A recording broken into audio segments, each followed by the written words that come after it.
Right now on Tech Radio, Content Advisory. Today's episode is all about money and abuse. Hi, I'm Artemis. I am a computer-generated AI voice, and you're listening to Tech Radio.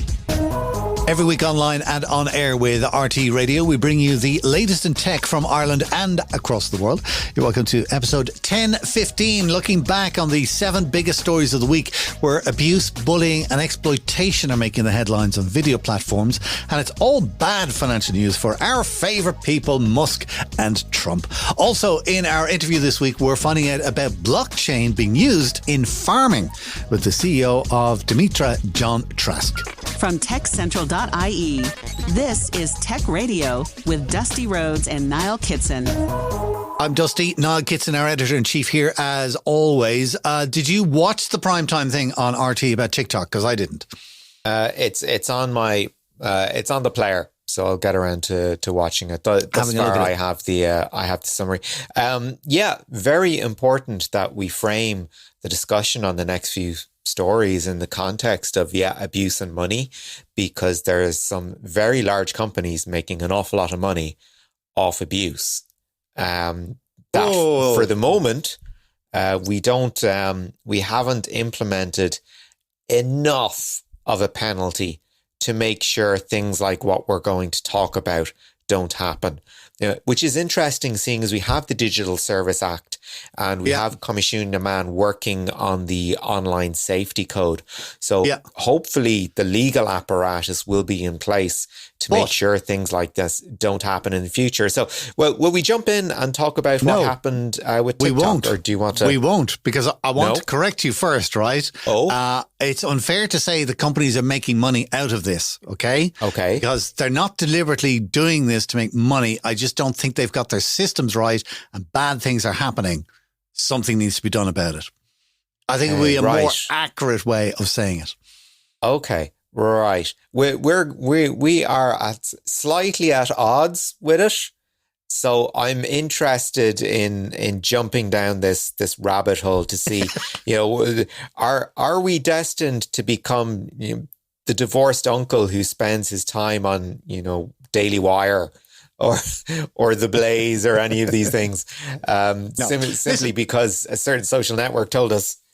All right, okay. Listen, let's get into it, okay? Because people listening then can make up their own mind about it. What we're talking about is TikTok and YouTube to a certain extent, all right? There's been a couple of tests out this week. DCU have done one and RT also did one. The first one with TikTok and RT was a primetime special. They got, I can't remember, what was it, 12 phones or something like that or whatever? Anyway, clean phones, a bank of clean phones, okay? So they were all factory settings, okay, with no personal information on them. Then they installed the TikTok app, okay? They registered themselves as a 13-year-old, or I think possibly even as a 12-year-old, 13-year-old, but young, all right?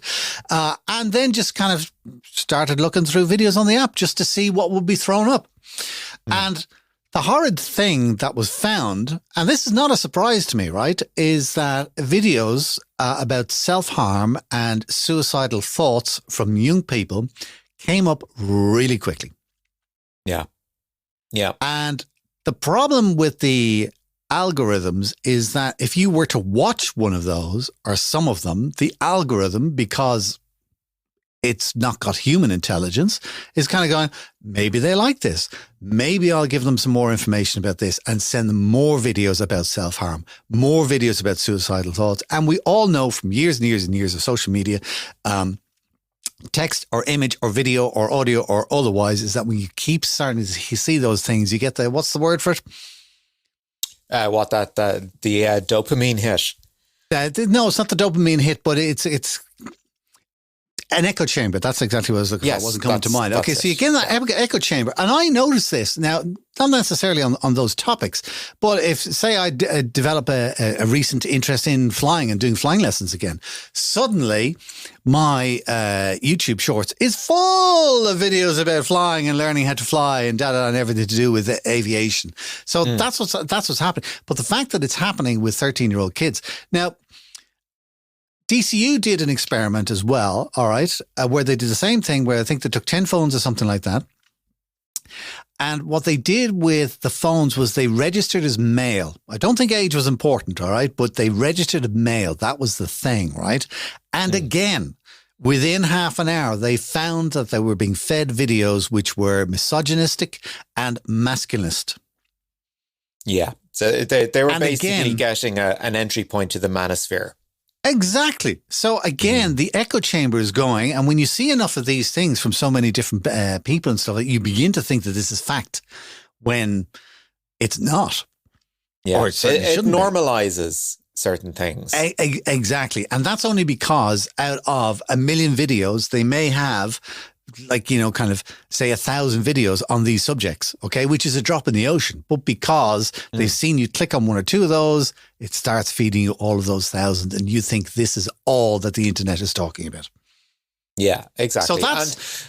recommender systems, I mean, they're not new by any stretch of the imagination. They've just gotten really good. I mean, if you go for a search on iTunes for us, you'll see that, we're surrounded by lots of similar podcasts. Yes. But if you were to go into an iTunes, chart as such, if there weren't recommenders, I mean, you wouldn't see us anywhere because our listenership isn't very big. Yeah, and in all fairness, the recommendation algorithm is actually, it's a great thing.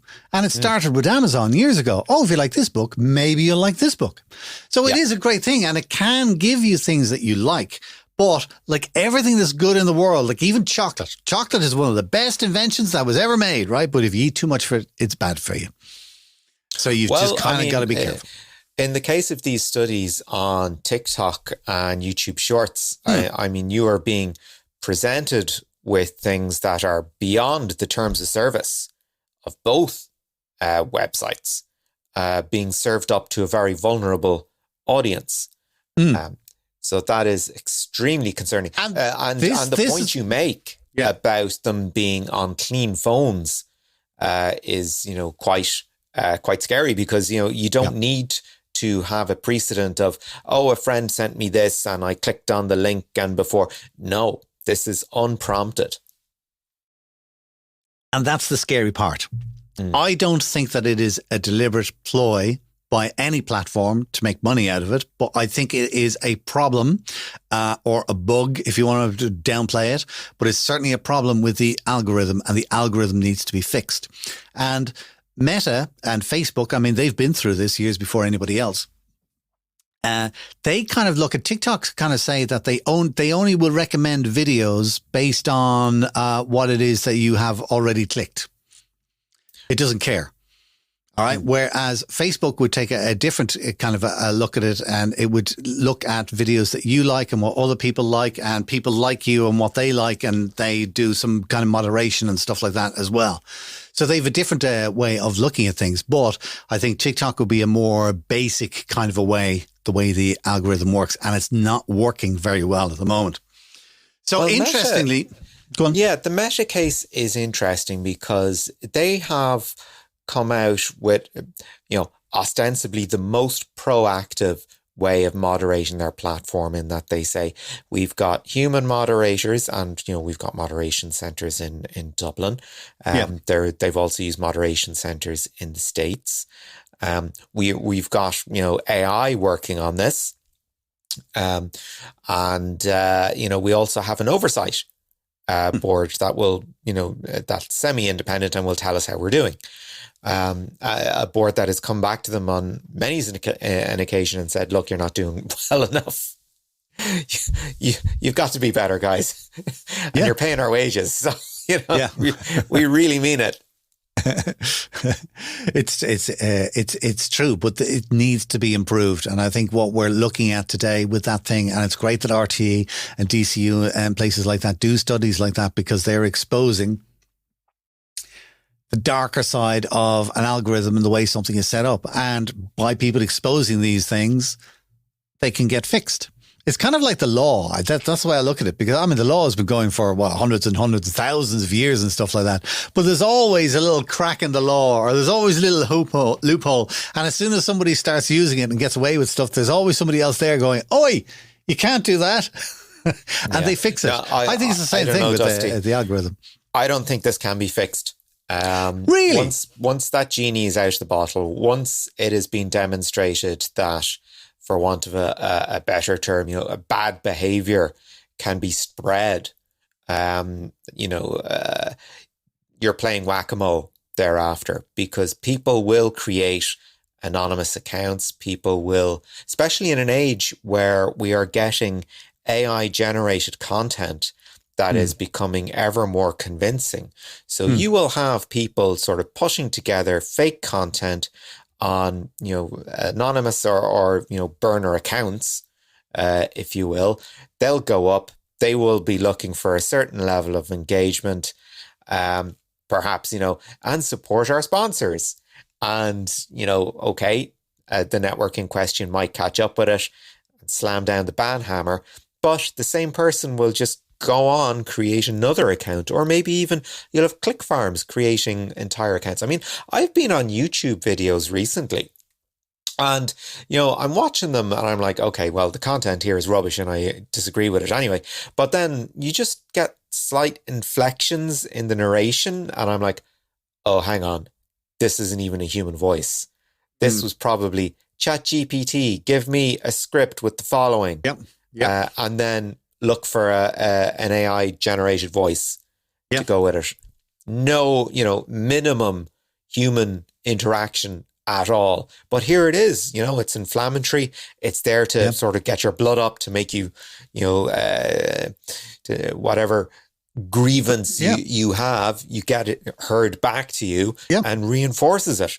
So, that's what we're dealing with. And I don't think any, legal process is going to help, because if you've got farms doing this in Russia, in China, they're looking at an election, they're looking to sow domestic discontent about immigration, about, the economy, about, inverted commas, elites that are, apparently running the world. These are the problems. And, networks are going to struggle with this, and it's done. It's an eternal problem. They will always struggle with that. And my example with the law being around for thousands and thousands of years, it adapts over time as things change. And I hope, and I think I'm pretty sure that what's happening is that the platforms, TikTok, YouTube, Facebook, all of these are adapting as they go along. And yes, they are playing whack-a-mole to a certain extent, but they are trying to do something. And I think the key is, are they actually trying to do something? And a lot of people say, well, maybe not so much with TikTok. Google will probably try and do something. And I have a feeling that Meta will probably be the one who will make the most effort to do something, because they're the ones who've been dumped in the dirt so often over things that have happened on their platform. And maybe they'll lead the way, which brings us to our next story in relation to this, which has happened here in Ireland, in the Oireachtas of all places. I mean, tech in the Oireachtas, what's going on? The Oireachtas Committee on Children invited, and I love it when the Oireachtas invites you. So there's no obligation for you to go, but you go, and it's like being in court. However, they invited Meta and TikTok both in to the Committee on Children, and Meta was making the case of one thing they want to do at a EU level, or maybe even worldwide, is to have some kind of an age verification system. Which again is almost like a thorny topic on its own. But what they're saying is that if there was an age verification system to say that somebody is over 13, so they're at least they're a teenager, or somebody is over 18 or over 21 as the three levels would be at, you could do this at App Store level.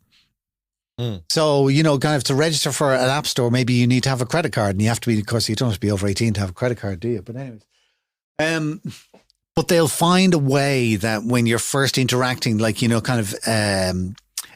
like if you sign up for Facebook, maybe there's some kind of, you have to upload your ID. I'm getting this now with LinkedIn, right? LinkedIn are like, verify your account. Basically, send us a copy of your passport is what they want. Maybe Facebook are kind of saying, we need a copy of your passport, or we need a parent to sign off on things, or you need to have a credit card or provide a bank statement or something like that, just to prove you're of age. I'm not keen on that. I don't like it, all right? There's a whole kind of privacy kind of things. But At least what Meta are saying is it's done once. Yeah. Once. And that's it. And then for everything else you do after that is just a tick beside your name to say, yep, old enough. Yeah.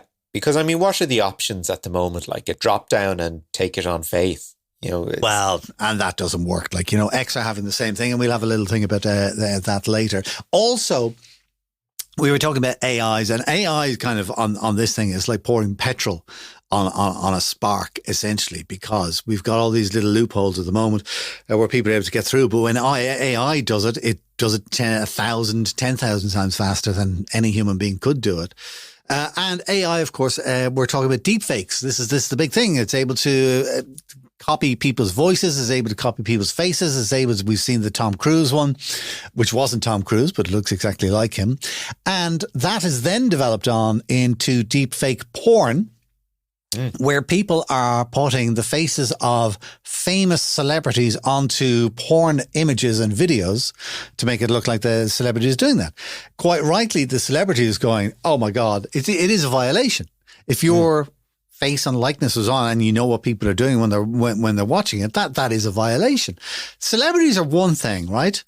Because in some ways I can't say that I don't have time for celebrities, but if you want to put yourself out there as a celebrity and have a public profile, you've got to expect that these things will happen. Where I would be really worried about it, right, is if it happens to ordinary man or woman in the street like yourself and myself or our partners, and their face was imposed on somebody in a porn video for somebody else's gratification. What can you do about it as a normal citizen? Yeah. Well, I mean, there are laws against revenge porn. Well, yeah, they're only starting to come in, but this is deep fake porn, and it's kind of like, you know, well, can you prove it's not that person because nobody knows who it is? Do you know what I mean?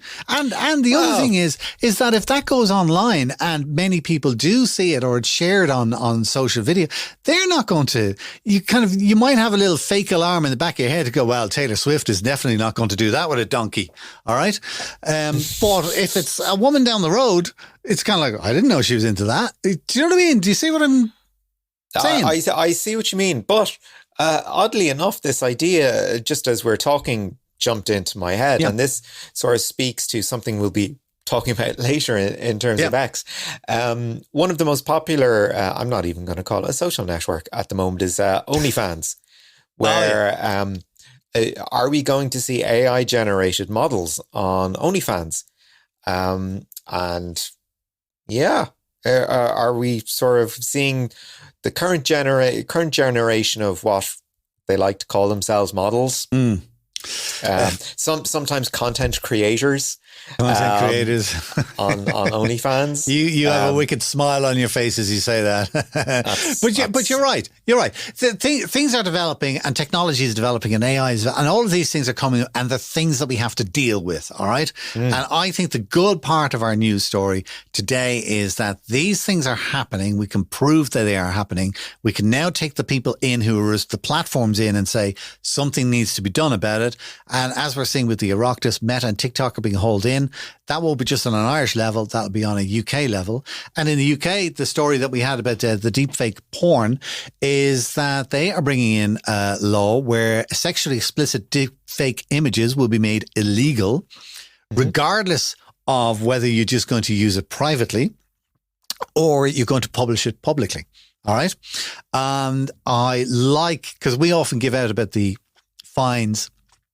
And you said it already earlier in our episode today, the fines for the big social media companies, and they're not enough. The fine for deepfake porn in the UK for a person is unlimited.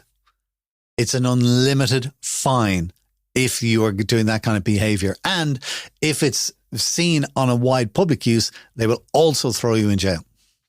Yeah. Well, what's interesting about when the report came out in The Guardian, when it mentioned an unlimited fine, I think an important word to add to that would be unprecedented. Because, you know, you've got a student who's got a part-time job. He's earning maybe £9,000 a year. He can just about cover his rent. On the side, he creates deep fake material so he can, you know, eat. Okay, he's going to get a fine that will reflect a sufficient decline in his living standards that would, be appropriate punishment. Okay? Compare and contrast with a content farm in another part of the world. Totally different situation. Yeah. So I am interested to see what the precedents are on this. A most unfortunate case to have to take to, preserve your reputation and control your likeness. But what the precedents will be, I'm very interested to see, because if it's an individual doing it, it's not like you can do what the Digital Services Act does and charge them a percentage of your turnover. You just have to look at what somebody's lifestyle is and what is the appropriate sanction. Grant. Well, listen, as I say, the good part of this story is that something is being done about it. So we leave it at that for now. Now, we're running quite out of time because we spoke way more than that I was expecting. So I've got some stories about sci-fi TV series and movies to come later. There's 3 money stories that I think I'll just run through, and then we get to the review of the human AI pin. Is that okay with you?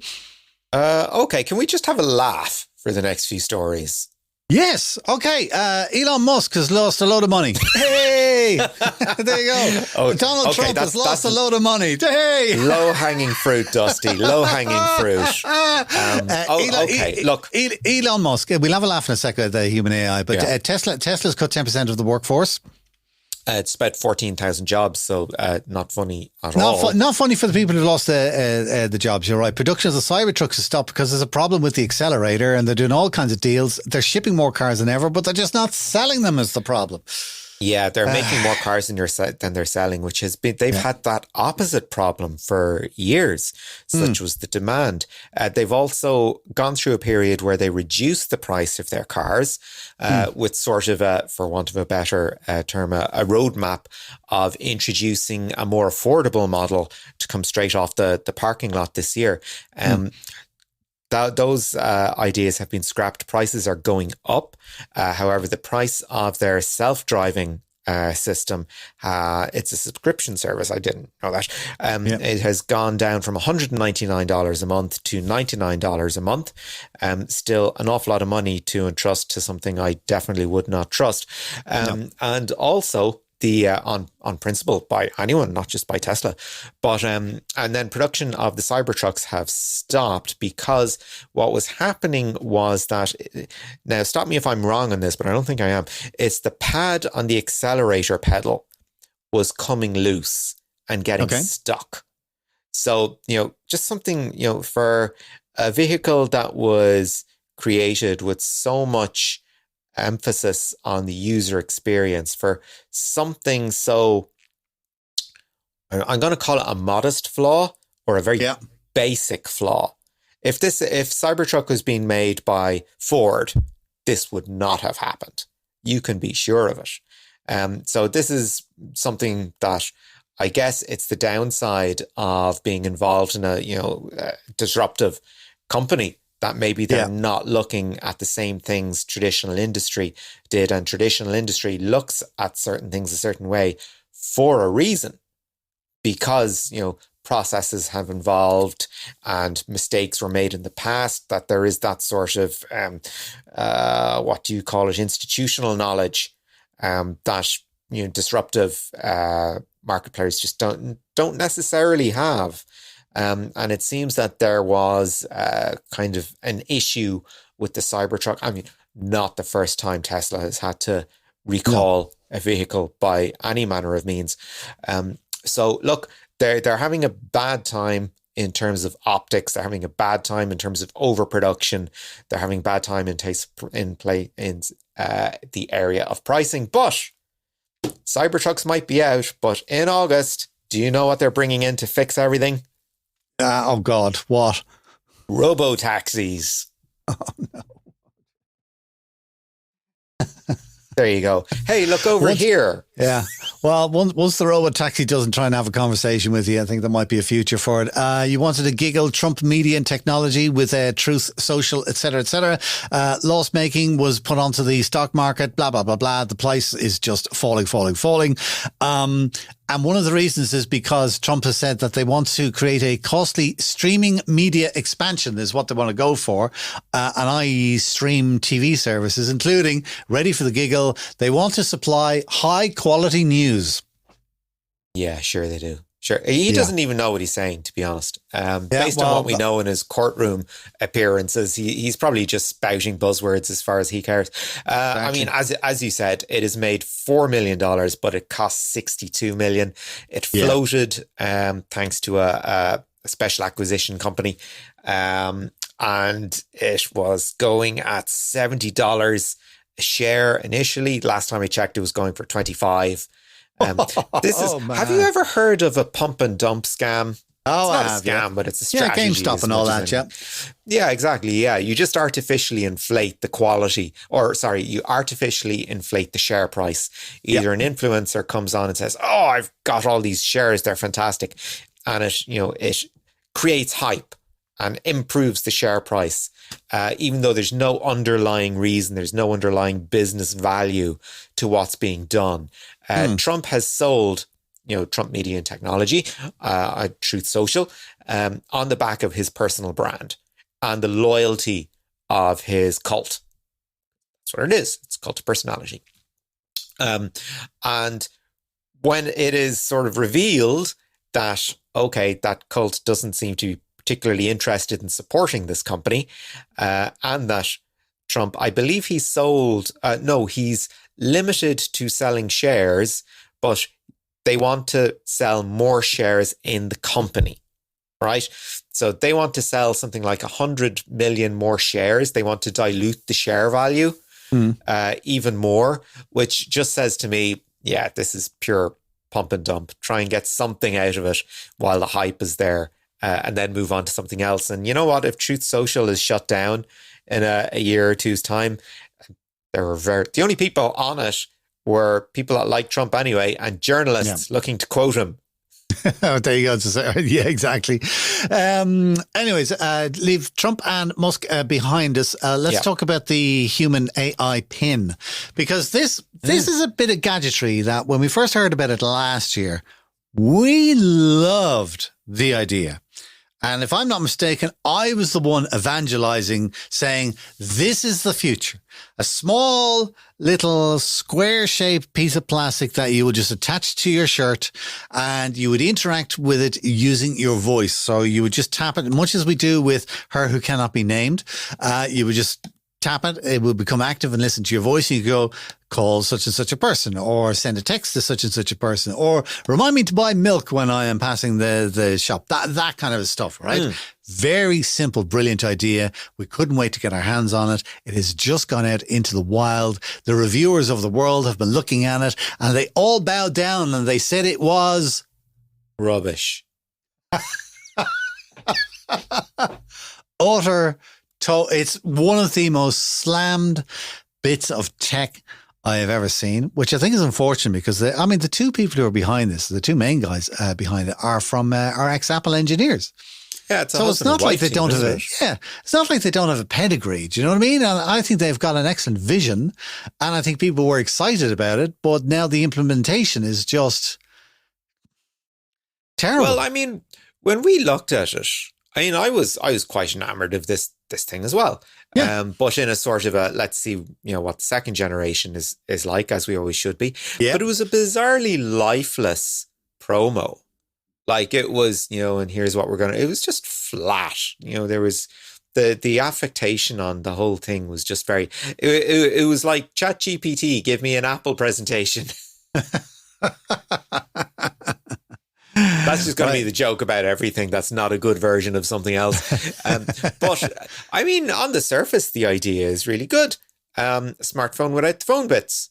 Why not? It's like Siri Plus. It's Google Assistant Plus. Yeah. It's Alexa Plus. Have I set off everything in your office there now, Dusty? Well, not quite, because I unplugged them all first. But I think it's a shame. I thought it was a really good idea. The other thing that they had was, because it has no screen, they had to come up with some kind of a thing, and they have got a projector built into this time. I mean, the fact they can put a projector into something that small, okay, is amazing tech in itself. And you use your hand as the screen for the projector. But people have been saying that the idea was you hold your hand in a certain way, or you hold it closer, or you fold it further away. And anybody who's actually used it in real life went, I just feel like an idiot. And you would feel like an idiot. And this is when you're testing it on in the office, when you're more or less on your own, all right, or just your work colleagues around. How would you feel doing that in the middle of Tesco? All right, or getting the train home from work, or when you're on the bus or something, you look like a plonker. So anyway, basically, it's just got bad reviews. I think it's a shame, and I think it's a real case of they went to market with it too soon without solving the problems. Okay, well, here's their main problem. It's the battery. Yeah, battery. Apparently, it runs hot, which is pretty alarming if you've got something attached to you. It attaches by magnets, which is actually quite cool. Yeah. The back of it is the battery, and the front is the thing. But apparently the batteries do not last long, and they get warm. So red flag right there. That's a no-no. Yeah. And the number one no-no for me is you are able to make phone calls with it, okay, but you cannot sync your contacts book. See, that's exactly. It's an almost device, It's an almost. It's almost good. But yeah, I mean, the question is, will this be replacing your smartphone? No, it will not. To wrap up for today, 3 very quick things on sci-fi series and stuff like that. Apple have announced they're making a 5th series 4 of All Mankind. They're making a 5th series of For All Mankind. Got the wrong way around. Paramount are going to make a new Star Trek prequel. It's going to be a prequel to the J.J. Abrams movie with the young Captain Kirk. And Interstellar is coming back to the cinemas later in the year in September for its 10-year anniversary. And that is a movie well worth watching. Like Dune 2 we were talking about before we came on air. That is well worth watching on the big screen as well. Listen, that's it for news for this week. Not as always, thanks for your insight. Delivering Irish tech news since 2006. This is Tech Radio. When we hear the word blockchain, we might think of cryptocurrency or something on the tech space or something like that. But there are plenty of other ways blockchain can be used outside of that sphere. Jon Trask is CEO and founder of Dimitra Incorporated, a company that uses blockchain to make the ag tech sector more efficient. He had a chat with Niall Kitson about his journey and how small farmers are reaping the benefits of digitization. Jon, thanks for joining us on the show today. Looking at Dimitra and what you're doing, that is the application of blockchain technologies in the agricultural sector, you're dealing with more than blockchain. You're dealing with apps, you're dealing with AI. Where did this particular solution come from? Was it a case of going out and seeing, okay, well, small farmers are having these problems, I've got just the solution for it? Or was it a case of people coming to you going, do you know what? We've got issues here. Is there something blockchain can do to help alleviate them? Initially I was building blockchain systems for a lot of governments around the world in different areas. And I've got a farming background as a child and had a desire to build something in the space.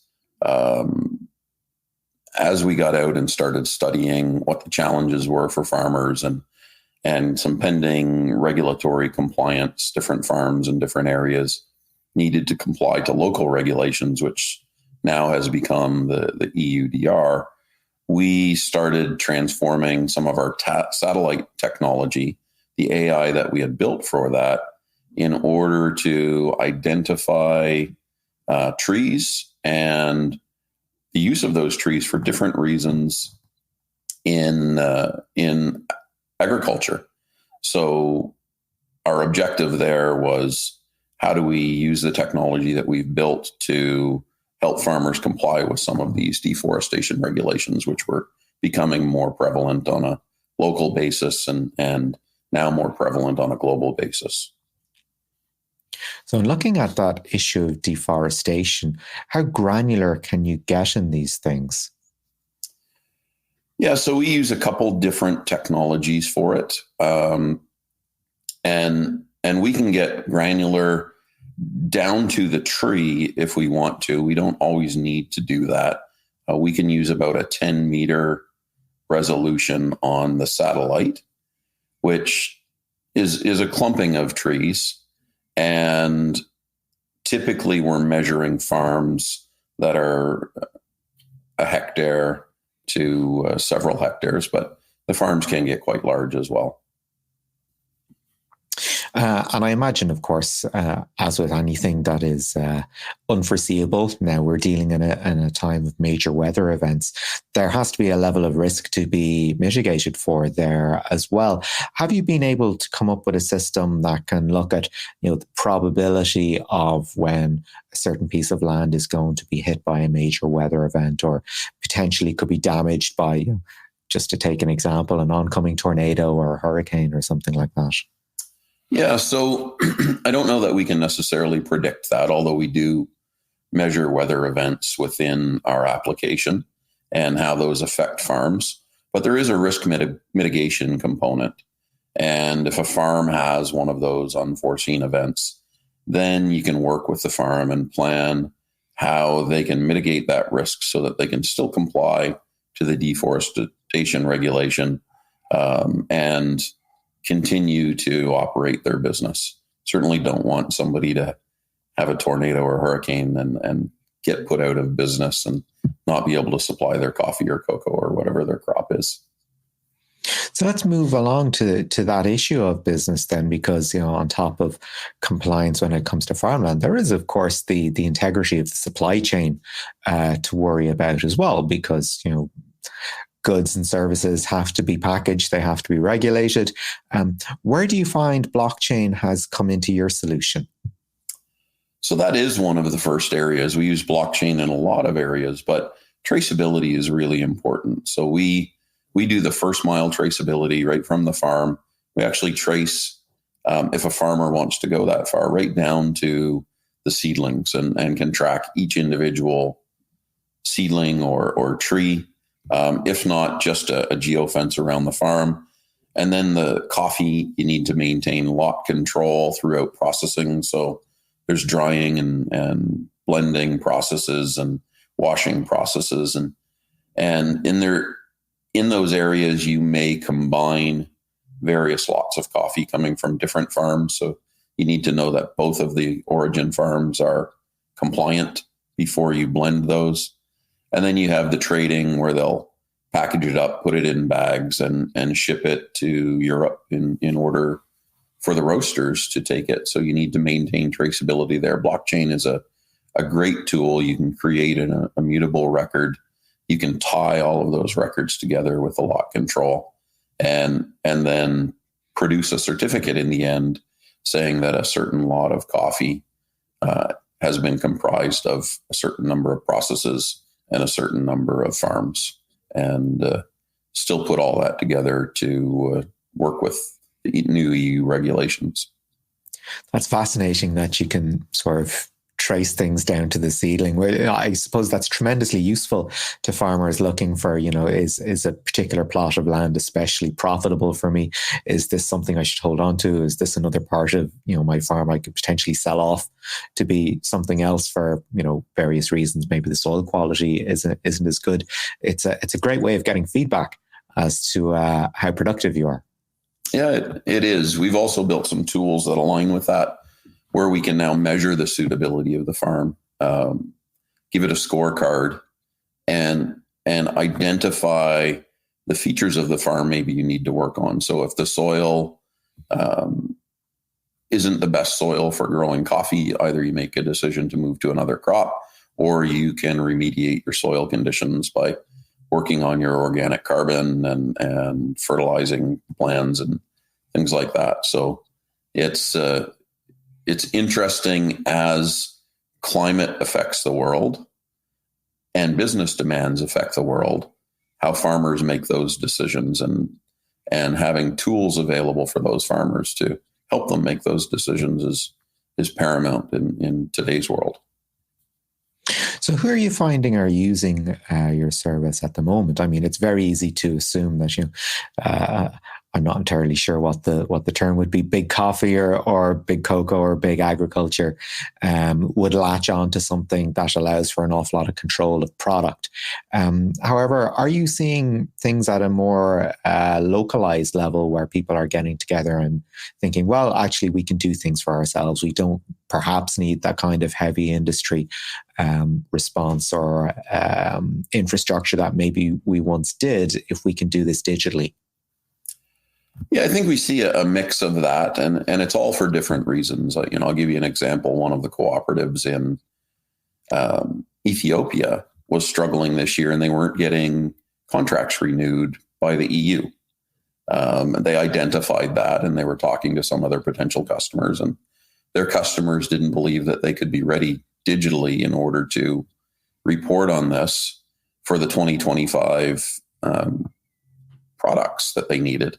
And most of the large coffee companies renew contracts annually. So early 2024, they're booking new contracts. And so the EU was, I guess, negatively affecting this cooperative, and it's a very large cooperative in Ethiopia. And they were quite concerned they couldn't sustain their business if they lost these contracts. So they stepped up and found a solution, us, and are doing it themselves. Others were dealing with cooperatives who've always had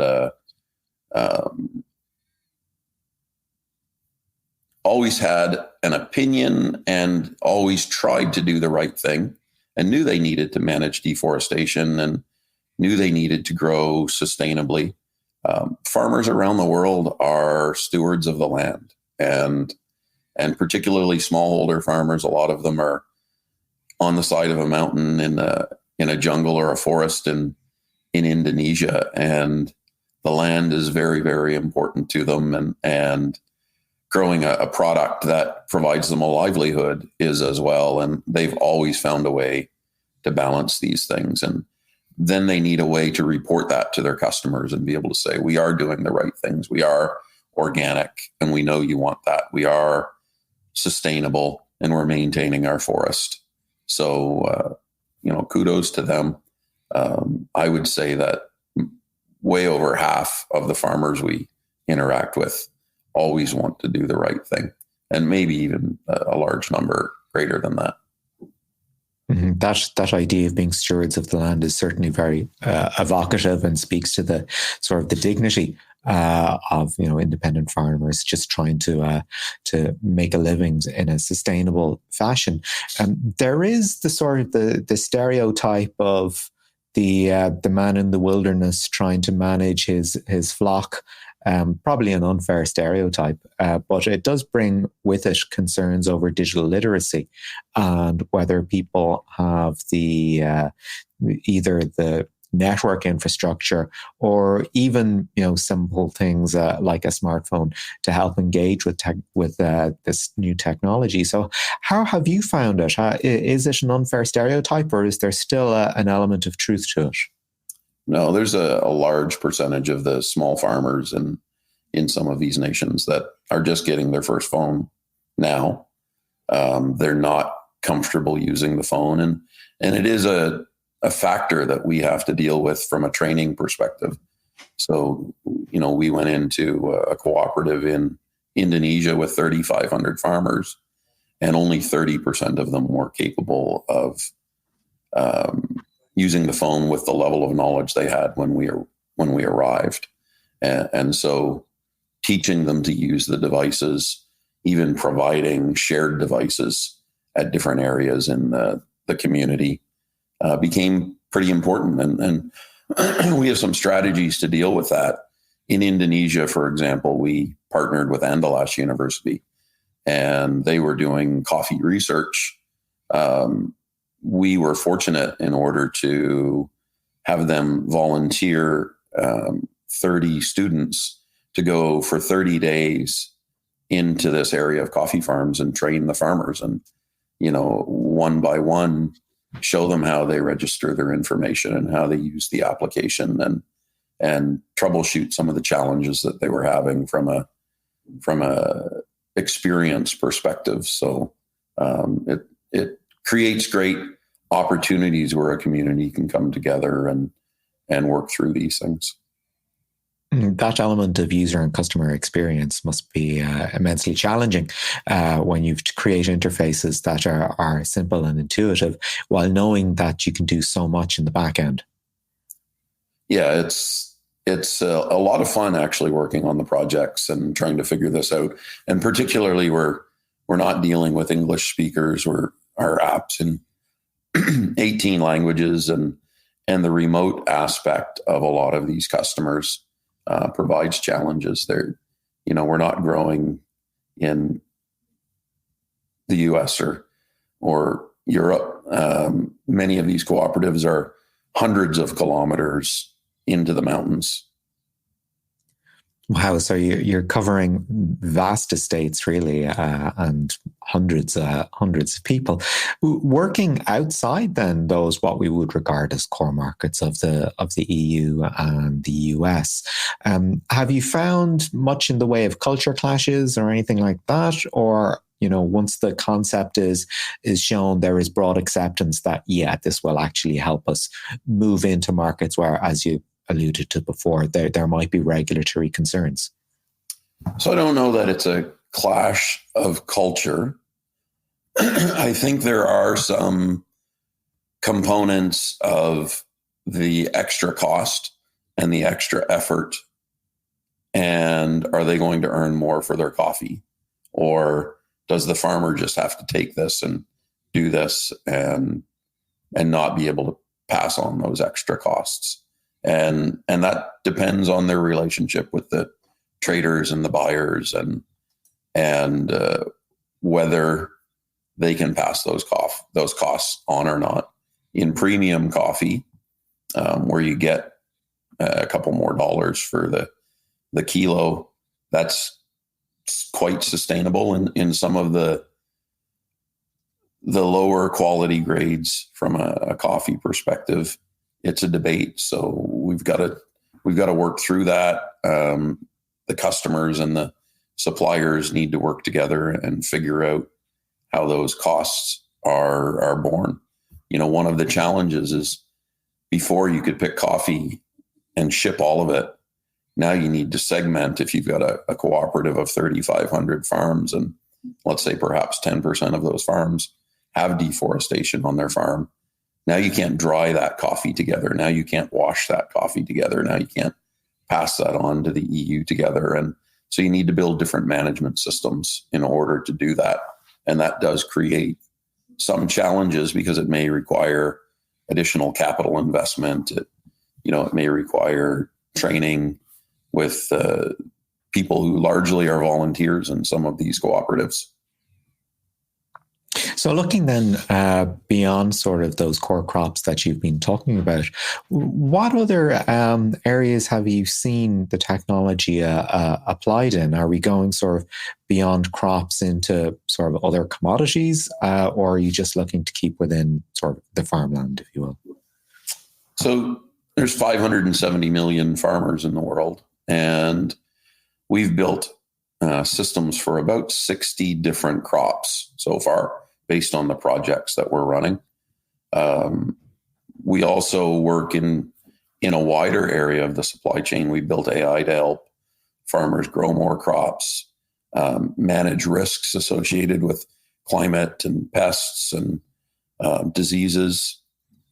And then we take all of that information, we package up into a mobile app and do all the work in the cloud, and then they can consume that information on their phone or a shared phone within their community. We're broadening our work to get into farm finance.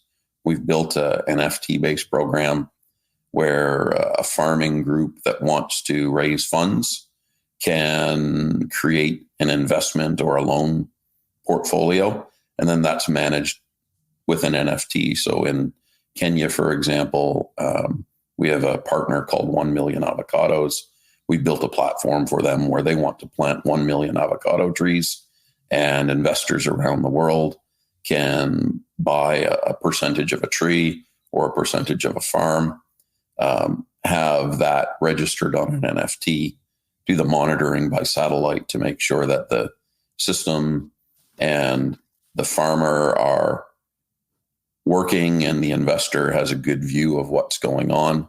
And then when the crop is picked, yield measurement and sharing of revenue if we're on the investing side, or loan repayment when the crops are actually picked and the farmer generates some revenue.